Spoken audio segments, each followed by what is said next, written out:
वो लेने गए थे कागजात, उसको गिरफ्तार कर लिया।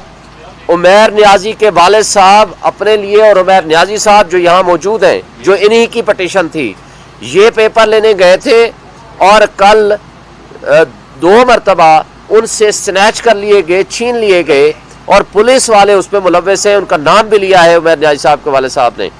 उसके साथ बन्नू से मलिक पख्तून यार खान, उनको जब पेपर लेने गए तो उनको गिरफ्तार कर लिया गया।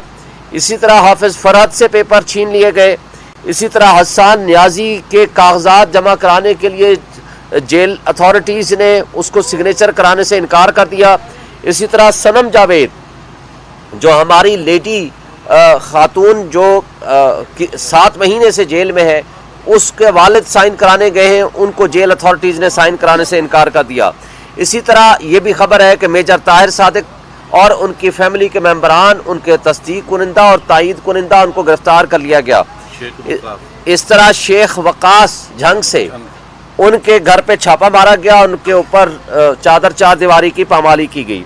फिर हमारी लीडर है समरियाल से फाखिर निशात गुमन, उसके घर में छापा मारा गया और जिस अंदाज से उनके यहाँ चार दीवारी की पामाली हुई, घर को तोड़ा गया, वो सब सामने है।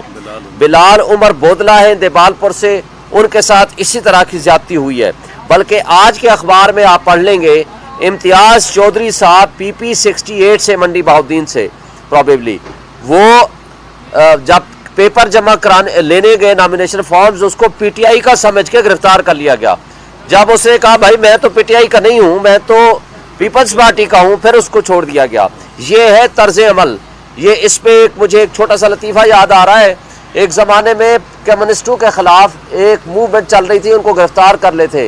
एक अदीब थे, उसको जब गिरफ्तार करने गए पुलिस वाले, तो उन्होंने कहा कि जनाब मेरे पर इल्ज़ाम तो मुझे बता दें। उसने कहा तुम कम्युनिस्ट हो? उसने कहा मैं तो, मेरी तहरीरें पढ़ लें, मैं तो एंटी कम्युनिस्ट हूँ। उन्होंने कहा एंटी हुए तो क्या हुआ, आप कम्युनिस्ट तो हुए ना।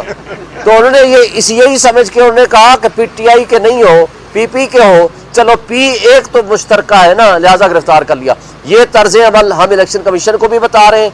इस सिलसिले में हमने Lahore high court Rawalpindi bench में भी पटिशन फाइल कर ली है और इंशाल्लाह आज हम सुप्रीम कोर्ट में भी पटिशन फाइल कर रहे हैं। ये जो तर्ज अमल जारी है, ये पाकिस्तान की जड़ें खोखली करने के मुतरादिफ है। वाहिद फेडरेशन की अलामत है PTI, उसको क्रश करना और उसको डिसमेंटल करने का मतलब है कि आप पाकिस्तान की रियासत की जड़ें खोखली कर रहे हैं और पाकिस्तान की इकाइयों को आप नुकसान पहुंचाना चाहते हैं। इन सब का नोटिस कंसर्न्ड फोरम को लेना चाहिए और इन ROs को तब्दील होना चाहिए और कानून और कायदे के मुताबिक हर शहरी का हक है, हर पार्टी का हक है, उसको लेवल प्लेइंग फील्ड मिले और उसको पार्टिसिपेशन का मौका मिले।